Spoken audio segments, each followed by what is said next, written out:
تو اگر وہ چاہے جمع بین صلاتین کرے تو کر سکتا ہے۔ اسی طریقے سے خوف ہے یا بارش تیز ہے یا بارش تیز ہونے کا امکان ہے، ابھی بارش شروع ہوئی ہے اور امکان ہے کہ وہ تیز ہو جائے گی، جمع بین صلاتین کر دیا اور 10 منٹ کے بعد مسئلہ صاف ہو گیا، تو چونکہ آپ جمع بین صلاتین اس امید سے کر چکے ہیں کہ بارش تیز ہونے کا امکان تھا لیکن نہیں ہوئی، تو ہو گیا الحمدللہ، ہو گیا۔ تو لیکن یہ ہوتا ہے، لوگ پوچھتے مولانا ہلکی بارش ہوئی تھی، ابھی کچھ چھینٹے ہی پڑے تھے، تیز ہوا معمول سے تھوڑی تیز چلنے لگی، امام صاحب نے کہا جمع بین صلاتین کر لو۔ ارے نہیں بابا، ایسا نہیں ہوتا، تیز بارش ہو، کیچڑ ہو راستے میں، نمازیوں کو مسجد میں وقت وقت پر آنے میں پریشانی ہوتی ہو، تب جمع بین صلاتین ہونی چاہیے۔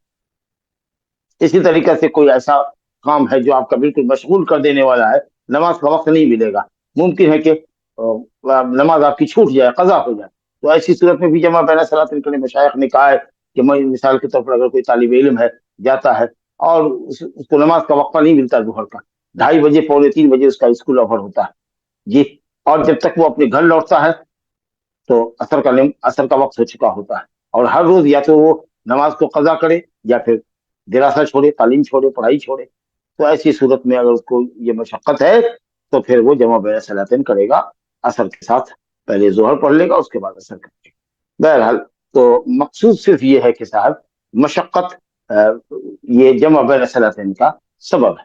کبھی کبھی ہم لوگ کی یہاں مشغولیت ہوتی ہے، جیسے کہ اجلاس عام ہوتا ہے، جلسہ ہوتا ہے، دینی جلسہ ہے، تو اب مغرب کے بعد لوگ بیٹھتے ہیں اور چاہتے ہیں کنٹینیو 10 بجے 11 بجے تک نہیں چلے، اگر عشاء کے لیے اس کو اگر روکتے ہیں تو پھر مجمع ہمارا منتشر ہو جاتا ہے، تو اس طریقے سے اگر یہ مشغولیت ہو تو جمع بین صلاتین بھی کر لینے میں کوئی حرج نہیں ہے، کیونکہ خطبے کو اگر توڑتے ہیں یا جلسے کے سلسلے کو توڑتے ہیں تو پھر وہ افراتفری ایک طرح کی پھیل جاتی ہے، تو وہ بھی ایک ضرورت ہے، اور ایسی صورت میں ہر نماز کو وقت پہ پڑھنا باعث مشقت ہے، تو جمع بین صلاتین انشاءاللہ ان تمام شکلوں میں جائز ہوگی، واللہ اعلم۔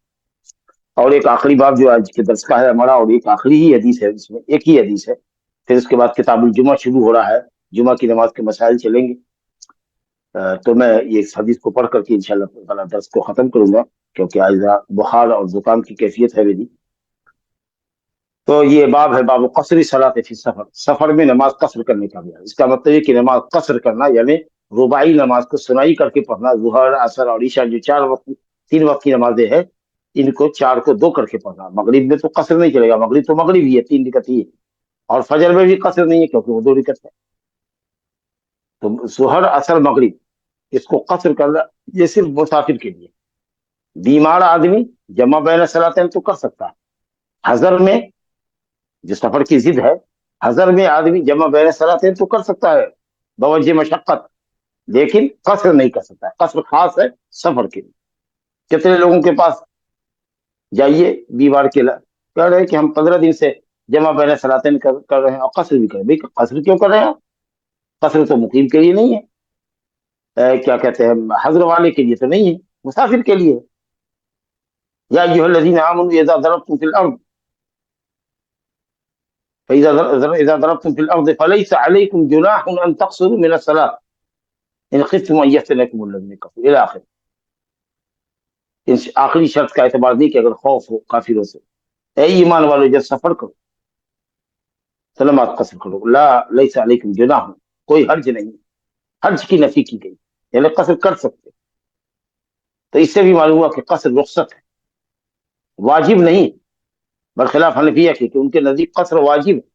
اگر کوئی ظہر کو مسافر 2 رکعت نہیں پڑھتا ہے تو وہ گنہگار ہوگا، بلکہ ایک قول ابو حنیفہ کی نماز باطل ہو جائے گی، لیکن جو راجح قول ہے ان کے مذہب کا وہ یہ ہے کہ قصر واجب، اس کا تاریخ گنہگار ہے، اور ابن حزم ظاہری کے نزدیک یہ ہے کہ اگر قصر نہیں کرے گا تو نماز باطل ہے، لیکن راجح قول جمہور ائمہ کا، مالکیہ، شافعیہ، حنابلہ کا یہ ہے کہ اتمام بھی جائز ہے سفر میں اور قصر بھی جائز ہے، لیکن قصر اولا و افضل ہے، واجب نہیں، کیونکہ حدیث ہے اما عائشہ رضی اللہ عنہ کی صحیح روایت ہے کہ نبی صلی اللہ علیہ وسلم کان یقصر ویتم فی السفر، آپ قصر بھی کرتے، نماز کو مکمل بھی کرتے۔ بعض ہم میں کا قصر کرنے والا ہوتا، صحابہ کہتے، بعض مکمل کرنے والا ہوتا، اور جیسا کہ قرآن نے کہا لیس علیکم جناح، حرج نہیں، اللہ نے حرج کی نفی، اور حرج کی نفی سنت والے عمل سے ہوتی، واجب میں حرج نہیں ہوتا، واجب میں نہیں کہا جاتا کہ کوئی حرج نہیں، واجب ہے تو اس کو تو کمپلسری عمل کرنا۔